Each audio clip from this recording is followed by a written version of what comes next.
Golconda Bonalu start అయినాయి. వృత్తి పనుల అధ్యక్షుడు మనతో ఉన్నారు. ప్రస్తుతం ఇక్కడ ఎలాంటి ఏర్పాట్లు చేశారో అడుగుదాం. మొట్టమొదట డైల్ న్యూస్ ప్రేక్షకులకు అదేవిధంగా ఆ యజమానానికి యావత్తు ప్రజలందరూ కూడా ఆషాఢమాస గోల్కొండ బోనాల శుభాకాంక్షలు.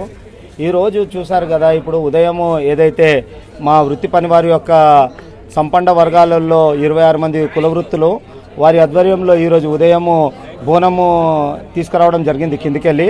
దానికన్నా మొదట ఏదైతే బ్రహ్మముహూర్తము 4 గంటలకి ఏదైతే ఉందో ఆ సమయంలో ఇక్కడ మా పూజారి అయ్యగారు సర్వేచారి గారు ఏది వచ్చేసేసి అమ్మవారి యొక్క తలుపులను తెరవడంతో ఆ యొక్క బ్రహ్మముహూర్తం టైంలో ఇక్కడ అమ్మవారి యొక్క దివ్య దర్శనాన్ని ఇక్కడ చూడడం జరిగింది.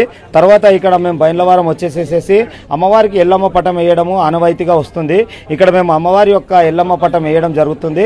ఆ ఎల్లమ్మ పటం తర్వాత కింది నుండి ఏదైతే మా వృత్తి పనులు ఏదైతే మిగతా 26 వృత్తి పనులు కుమ్మరి, సాకలి, మంగలి, ఏదైతే వడ్రంగి, కమ్మరి, డప్పు, కొమ్ము, మాసూరి ఇట్లా సంపన్న వర్గాలము 26 మంది కుల వృత్తులతోటి బోనాలు, తర్వాత సాకలు, అదేవిధంగా గాజులు అలాంటి అన్ని తీసుకొని వచ్చేసి ఇక్కడ అమ్మవారికి ఇప్పుడు నైవేద్యంగా సమర్పించడం జరిగింది. ఎన్ని రోజుల నుంచి ఏర్పాట్లు చేశారు సార్? ఇదైతే దాదాపు ఒక నెల రోజుల నుండి అన్ని ఏర్పాట్లు చాలా బాగా చేశారు. ఎందుకంటే దాదాపుగా ముఖ్యంగా పెద్దన్న పాత్ర వహిస్తున్న పోలీసు సిబ్బంది కూడా చాలా సహకరిస్తున్నారు. అంతేకాకుండా ఇది ఎండోమెంట్ అండర్లో ఉంది.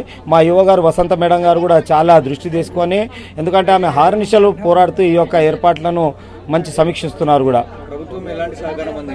100% ప్రభుత్వ సహకారంతో ఇంత పెద్ద పండుగ జరుగుతుంది. వారు కూడా ఎల్లప్పుడూ ఏదైతే సమిష్టిగా ఇక్కడ మా వృత్తి పనులతోటి, అదేవిధంగా ఇక్కడ ఆలయ ట్రస్ట్ బోర్డు చైర్మన్ గారు చంటిబాబు గారు వారితో కూడా మంచి సమన్వయంతో ఉండే ఈ యొక్క కార్యక్రమాలను జయప్రదం చేయాలని కోరుకుంటున్నాము.